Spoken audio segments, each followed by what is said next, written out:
আজকে 26শে জানুয়ারি, তাই আজকে আমরা কি মনে হলো চলো আজকে নেতাজি পৈতৃক বাড়িতে ঘুরে আসা যাক। তোমরা তো সবাই জানো এলগিন রোডে নেতাজি সুভাষচন্দ্র বোসের বাড়ি আছে। তোমরা কি জানো আমাদের সুভাষ গ্রামে নেতাজি সুভাষচন্দ্র বোসের পৈতৃক বাড়ি আছে, তাদের পূর্বপুরুষরা থাকতো এখানে।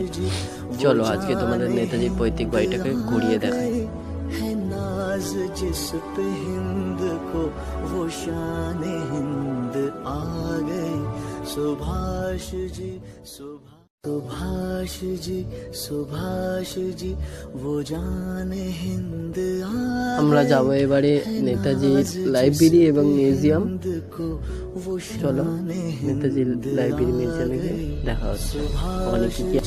सुभाष जी वो जान हिंद आ गई है नाज जिस पे हिंद को वो शान हिंद आ गई।